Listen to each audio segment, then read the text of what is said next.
বিমা উনজিলা ইলাইকা মির রাব্বিক, রবের পক্ষ থেকে যে কোরআন আসছে নবী, এটা আপনি পৌঁছায় দেন জাতির সামনে। আল্লাহ পাক বলে নবী মানুষের সামনে তাবলীগ করেন, পৌঁছায়া দেন। পৃথিবীর কোনো মন্ত্রতন্ত্র না, বাবার উপদেশ, মুরব্বীর উপদেশ না, সেটা হলো আল্লাহর পক্ষ থেকে যে কোরআন আসছে, এই কোরআন আপনি জাতির সামনে পৌঁছায়া দেন। অন্য আরেকটা আয়াত সূরা জারিয়াতের শেষ অংশে আল্লাহ পাক বলেন ফাযাক্কির বিল কুরআনি মাইয়াখাফু ওয়াঈদ। যাক্কারা ইউযাক্কিরু মুযাক্কিরান, হে নবী আপনি উপদেশ দেন, মানুষদেরকে উপদেশ দেন কোরআন দিয়া, মানুষদেরকে উপদেশ দেন কোরআন দিয়া, মানুষদেরকে ভয় দেখান কোরআন দিয়া। যাক্কারা ইউযাক্কিরু, নবী উপদেশ দেন। আর আল্লাহ ওয়াতে বলে নবী আপনি পৌঁছায়া দেন আল্লাহর কোরআন, আর এখানে বলে মানুষদেরকে আপনি উপদেশ দেন কোরআন দিয়া। নবী আপনি জাতির সামনে কোরআন পৌঁছাবেন, জাতিকে আপনি উপদেশ দেবেন। আপনি শুধু একজন উপদেশক, শুধু উপদেশ দেবেন, হেদায়েতের মালিক আপনি না, আপনি পিটাতে পারবেন না। আল্লাহ অন্য আয়াতের ভিতরে বলেন ফাযাক্কির ইন্নামা আনতা মুযাক্কিরুল লাস্তা আলাইহিম বিমুসাইতির, হে নবী আমি আপনাকে দারোগা বানাই নাই, লাঠি চার্জ করে আপনি মানুষকে হেদায়েত দিতে পারবেন না।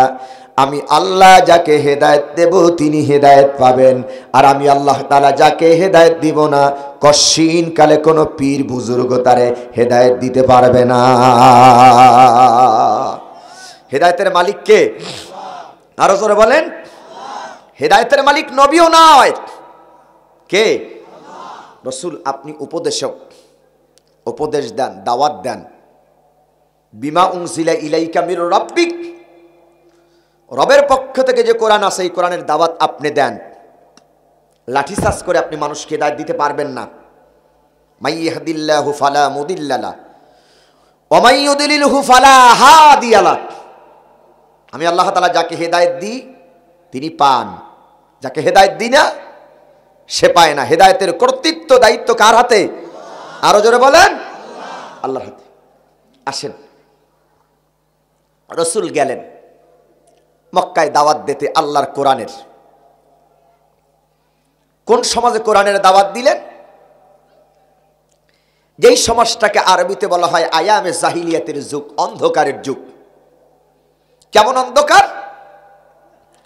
কন্যা সন্তান জন্মগ্রহণ করছে, বাবা এটাকে খাওয়াতে পারবে না, বিবাহ শাদী দিতে পারবে না, শিক্ষা চিকিৎসার ব্যবস্থা করতে পারবে না, বস্ত্র দিতে পারবে না, আশ্রয়স্থল করে দিতে পারবে না, বিবাহ শাদী দিতে পারবে না, বাবা এটার ভর পোষণ নিতে পারবে না, লালন পালন করতে পারবে না। বাবা তার মেয়েটাকে বিপদ মনে করল, হাত পাও বেঁধে পাহাড়ের উপরে বালু গর্ত খনন করে মেয়েটার হাত পাও বেঁধে গর্তের ভিতরে ফেলে দিয়ে চতুর্দিক থেকে বালু আর পাথর টেনে টেনে মুহূর্তের ভিতরে কন্যা সন্তানকে মাটির নিচে গেড়ে দিত। আল্লাহর কোরআন বলে বিআইয়ে জামবিন কুতিলাত, কিসের অপরাধে নারীদেরকে হত্যা করা হয়। এই হলো সেই আয়ামে জাহিলিয়াতের যুগ, অন্ধকারের যুগ। ঠিক এই অন্ধকারের যুগ মানে অন্ধকার যুগ, তার মানে গোটা সমাজ ছিল অন্ধকারে ভরপুর, গোটা মানুষ ছিল ক্ষতির ভিতরে লিপ্ত। ইন্নাল ইনসানা লাফি খুস, নিশ্চয়ই পৃথিবীর সব মানুষ ক্ষতিগ্রস্ত। ওয়াতাওয়াসাউ বিল হক, নবী এখন আপনি হকের দাওয়াত দেন। ওয়াতাওয়াসাউ বিল হক, হকের উপদেশ আপনি দেন। রাসূল হকের দাওয়াত দিতে অন্ধকারটাকে আলোকিত করার জন্যে, অন্ধকারকে উদ্ভাসিত করার জন্যে রাসূল আল্লাহর দেওয়া আসমানি গ্রন্থ কোরআন নিয়ে ছুটলেন সামনে। মক্কাবাসীকে ডাকলেন, ডেকে বললেন ইয়া আইয়ুহান নাস, হে মানুষেরা তোমরা বলো, কুলু লা ইলাহা ইল্লাল্লাহি তুফলিহুন। রাসূল ডাকলেন মক্কাবাসীকে, কান লাগান। সম্মানিত দিনী ভাইয়ের আমার, রাসূল মক্কাবাসীকে ডাকল, ইয়া আইয়ুহান নাসু কুলু লা ইলাহা ইল্লাল্লাহি তুফলিহুন। হে মানুষেরা তোমরা বলো লা ইলাহা ইল্লাল্লাহ, আল্লাহ ছাড়া কোনো ইলাহা নাই, মাবুদ নাই, উপাস্য নাই, আইনদাতা নাই, বিধানদাতা নাই। আলা লাহুল খালকু ওয়াল আম, সৃষ্টি যার, হুকুম চলবে তার, আকাশ আর জমিন যার, আইন চলবে তার। আল্লাহর আইন ব্যতীত এই সমাজে মানুষের কোনো আইন চলতে পারে না। মানুষ তোমরা বলো লা ইলাহা ইল্লাল্লাহ, এই কথা বলা মাত্র তুফলিহুন, তোমরা সফলকামী হয়ে যাবে। নবীজি 40 বছর কোনো কথা বলেন নাই, 40 বছর পরে ছোট্ট করে বলছে লা ইলাহা ইল্লাল্লাহ। নবীজি এই কথা বলতে দেরি, আর মক্কাবাসীদের ক্ষেপতে নবীর উপরে আর দেরি হয় নাই। কত বছর বয়স? 40 বছর বয়সে বলছে লা ইলাহা ইল্লাল্লাহ। এতটুকু নবীজি বলছে। কোন শহরে বলছে? কোন শহরে? মক্কা শহরে। পুরা মক্কা শহরে বললেন, বা মক্কা নগরী বালাত ওই দেশে বললেন। মক্কার একটা পূর্বে নাম ছিল বাক্কা। কি নাম ছিল? কোরআনে শেষে বিবাক্কাতা মুবারাকা ওয়া হুদাল লিল আলামিন, আমি বাক্কা শহরে আল্লাহ রহমত নাজিল করেছি। সুবহানাল্লাহ বলেন। বাক্কা শহরে কি নাজিল করছে? রহমত। মক্কা, এই যে সূরাতুল বালাদে মক্কিয়া, মক্কার পূর্বের নাম ছিল কি? বাক্কা। বলেন কি নাম ছিল? বাক্কা শহরে আল্লাহ রহমত নাজিল করছে। আসেন কি রহমত? আমার দিনী ভাইয়েরা, বাক্কা শহরে আল্লাহ পাক রহমত নাজিল করলেন। কোরআনুল কারীম থেকে সেই রহমত কি আল্লাহ নাজিল করলেন একটি আয়াত থেকে শুনে নেই।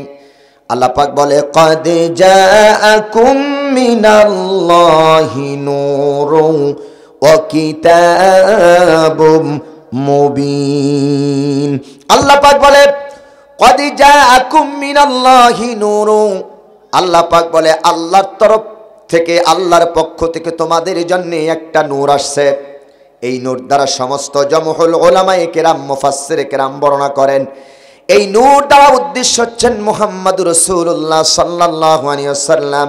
কিতাব দ্বারা উদ্দেশ্য হচ্ছেন আল্লাহর কোরআন। কান লাগান, নিশ্চয় আল্লাহর পক্ষ থেকে বাক্কা শহরের জন্য, মক্কা শহরের জন্য দুইটা রহমত আসছে। একটা রহমতের নাম হলো নবী, আর একটা রহমতের নাম হলো কোরআন। এই রহমতের নবী নূর বা আলো নিয়ে চললেন, মানুষের কাছে গিয়ে বললেন, ও মানুষেরা তোমরা বলো লা ইলাহা ইল্লাল্লাহ, লা ইলাহা ইল্লাল্লাহ, লা ইলাহা ইল্লাল্লাহ। এই কথা বলছে, আর মক্কার কাফেররা খেপে গেল। ওরা কি বললেন সেদিন এই রসুলের বক্তব্য শুনে, রসুলের কালেমার দাওয়াত শুনে ওরা কি বললেন আল্লাহ সেটাও কোরআন শরীফে তুলে ধরলেন।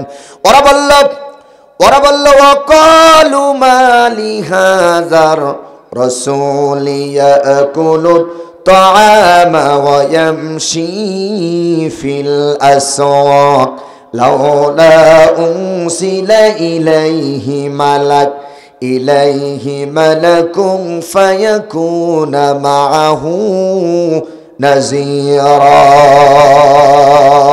আল্লাহু আকবার বলেন। রাসূল কালেমার দাওয়াত নিয়ে গেলেন, মক্কাবাসীদের কাছে লা ইলাহা ইল্লাল্লাহর দাওয়াত নিয়ে গেলেন। আর ওরা বলল, অকালু মালি হাযার রাসূল, এটা আবার কেমন রাসূল, কি দাওয়াত নিয়ে আসছে? রাসূল কালেমার দাওয়াত নিয়ে গেছে। ওরা বলছে এটা কেমন রসুল, কিসের দাওয়াত নিয়ে আসছে? কিসের দাওয়াত সে নিয়ে আসছে আমাদের কাছে? এটা আবার কেমন রসুল, কিসের দাওয়াত আমাদের কাছে নিয়ে আসছে? কিছুই তো বুঝলাম না। অকালু মালি হাযার রসুল, এটা কেমন রসুল? ইয়াকুলুত তাআম, সে তো খাবার খায়। ওয়া ইয়ামশি ফিল আসওয়াক, সে তো বাজারে যায়, চলাফেরা করে। এটা আবার কেমন রসুল, কি দাওয়াত নিয়ে আসছে? কান লাগান, শিক্ষাটা আমরা টান দিয়ে বের করি। রসুল কালেমার দাওয়াত নিয়ে গেছে, আর ওরা বলছে এটা কেমন রসুল, বাজারে যায়, খাবার খাদ্য খায়। ১৫০০ বছর আগে বলছে কেমন রসুল, ১৫০০ বছর আগে বলছে কেমন রসুল। ১৫০০ বছর পরে তাফসির কি হবে? ১৫০০ বছর পরে তাফসিরটা, আলোচনাটা কি হবে?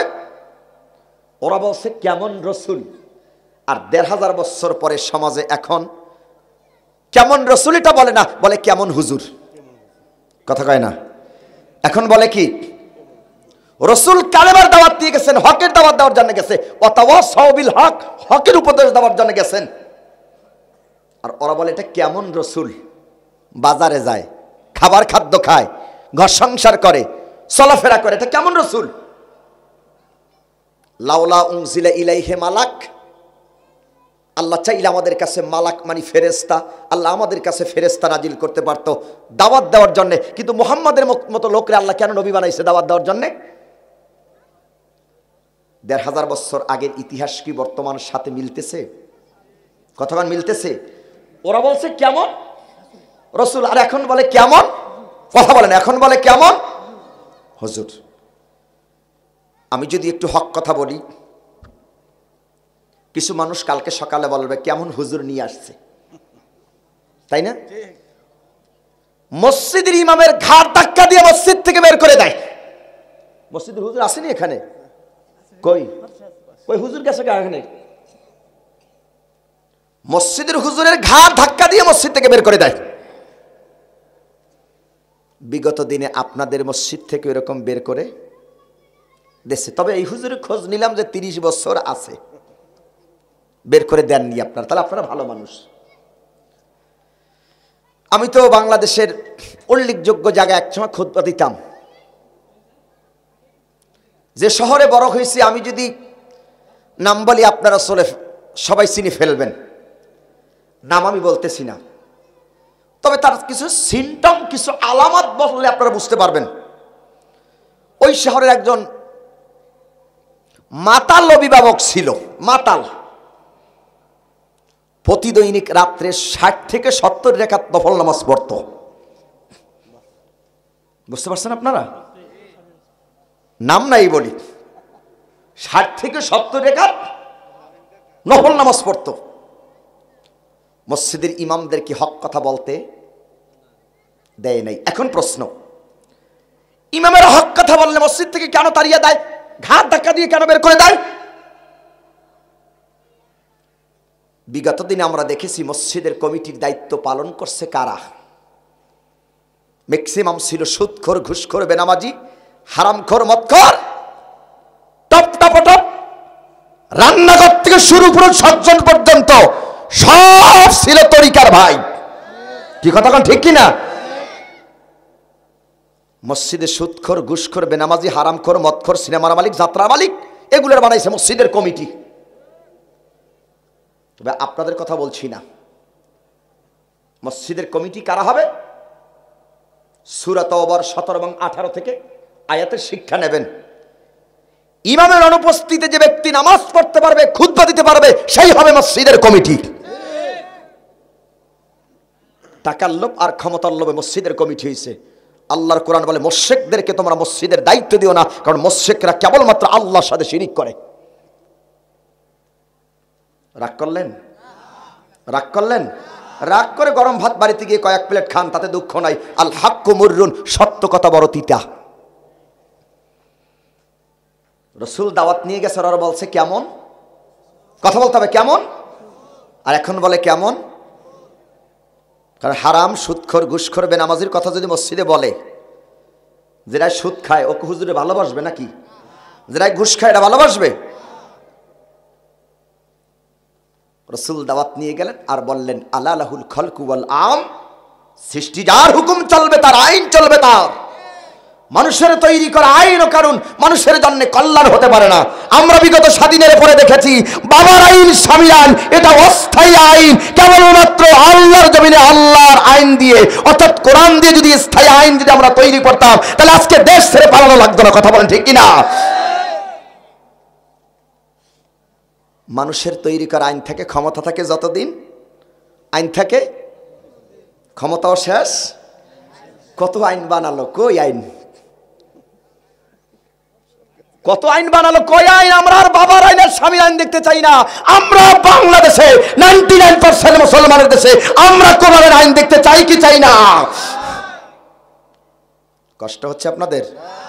সূরার নাম কি? বালাত মানে কি? দেশ। আলোচনার টপিক মনে আছে কিনা দেখি, কথা কয় না। আয়নাঘর বানানোর পূর্ণ ইতিহাস। কান লাগান, কষ্ট হবে না তো আপনাদের? না ছেড়ে দেব? কিছু মানুষের খারাপ লাগতে পারে। খারাপ লাগে? খারাপ লাগে? কান লাগান, খারাপ লাগতে পারে। আমি ওই দিক থেকে নাগরপুর থেকে আসার সময় এই রাস্তা দিয়ে দেখলাম রাস্তার সাইডে বড় বড় বেগুন গাছ। আপনাদের এই নাগরপুর একটা বেগুন পাওয়া যায়, ঠিক এইরকম লম্বা লম্বা সাইজের বেগুন পাওয়া যায় না? আচ্ছা, এই বেগুনটা কি বেগুন বলেন আপনারা? লাফা বেগুন। লাফা লাফা বেগুন। আর একটা বেগুন পাওয়া যায় এরকম বড় বড় সাইজের, কথা বলেন যায় কিনা? আচ্ছা, এই বেগুনটা আপনারা কি বেগুন বলেন? এরকম বড় বড় সাইজের গোল গোল, ওটাও লাফা। আর লাম্বাটা আর লাফা দুটোটা একই। আমরা ঢাকার মানুষ, আমরা বলি একটারে তাল বেগুন আর একটারে বলি লাফা বেগুন, মানে সিংলাত বেগুন। তাল বেগুন হোক আর সিংলাত বেগুন, লাফা বেগুন যেটা হোক, খাইলে ভাই চুলকায় না? কথা বলে চুলকায় না? আচ্ছা ভাই, সবার কি চুলকায়? কথা বলতে হবে, সবার কি চুলকায়? আচ্ছা, চুলকায় কাদের? অ্যালার্জি আছে যাদের চুলকায় তাদের। অ্যালার্জি নাই যাদের চুলকাবে না তাদের। কোরআনের হক কথা শুনলে তাদেরই চুলকাবে। চুরিতে ডাকাতিতে যে নাই, মদ খায়, ঘুষ খায়, হারাম খায়, ভাইয়ের সম্পত্তি যারা নিজের নামে লেখে, বোনকে ঠকায়, জনগণকে ঠকায়, রাস্তায় যারা রোডের বদলায় যারা বাস দেয়, তারাই করে হক কথা শুনলে চুলকাবে। কতক্ষণ ঠিক কিনা? এরকম লোক আপনাদের নাগরপুরে আছে? কে কে আছেন? হাত জাগান। আর হাত জাগাবে না।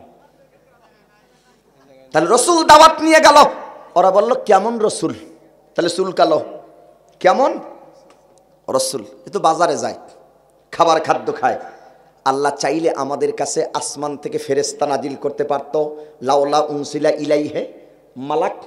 হুজুর মাদ্রাসা মহতাম নাকি? মাশাআল্লাহ, আলিয়া মাদ্রাসার আয়াত ঠিক আছে তো? লাউলা উনসিলা ইলাইহে মালাক। আল্লাহ চাইলে আমাদের কাছে ফেরেশতা নাজিল করতে পারত। মুহাম্মাদের মতো লোকের আল্লাহ কেন নবী বানাইলো? কি আপত্তি তারা তুলল? আপত্তি তুলছে কেন? এক নাম্বার কারণ, রসুল বলছে আকাশ আর জমিন যার, আইন চলবে তার। এইটি ওরা মানতে পারে নাই। এত হুজুরদের প্রতি কেন জুলুম গেল? বাংলাদেশে কত দল আছে, হুজুরদের উপরে কেন জুলুম করলো? হুজুরের চেয়েছে আল্লাহর জমিন, আল্লাহর আইন চলবে, এটাই হুজুরের চেয়েছিল। এটাই হলো মূল উদ্দেশ্য। আল্লাহর আইন যদি সমাজে প্রতিষ্ঠিত হয়ে যায়, মদ খাওয়া যাবে না, ঘুষ খাওয়া যাবে না, সুদ খাওয়া যাবে না, জেনা করা যাবে না, ইফটিজিং করা যাবে না, দেশের টাকা বিদেশে পাচার করা যাবে না, আল্লাহর কোরআনের আইন যদি প্রতিষ্ঠিত হয়, এটাই ওরা মানতে পারে নাই। তাহলে রসুলরে ১৫০০ বছর আগে মানতে পারে নাই, আর এরাও মানতে পারে নাই। ইতিহাসের সাথে কি মিল আছে? কতক্ষণ মিল আছে? ওই চাচাই না বুঝে বলছে না না মিল আছে। এবার কান লাগান, ওরা কি বলল? আল্লাহ চাইলে মুহাম্মাদের মতো লোকের নবী না বানাই যদি আসমান থেকে ফেরেশতা নাজিল করতো, তাহলে আমরা ঈমান আনতাম। দেখেন কথা কেমনে বলে। আল্লাহ রাব্বুল আলামিন কাফেরদের প্রশ্নের জবাব সূরা নামের ১১১ নম্বর আয়াতের ভিতর আল্লাহ দিয়ে দিলেন। রসুল কালেমার দাওয়াত নিয়ে গেল, কোরআনের দাওয়াত নিয়ে গেল। ওরা বলল ওয়াকালু মালি হাযার রাসূল, এটা আবার কেমন রাসূল? ইয়াকুলুত তাআম, সে তো খাদ্য খায়। ওয়া ইয়ামশি ফিল আসওয়াক, লাউলা উনসিলা ইলাইহি মালাক।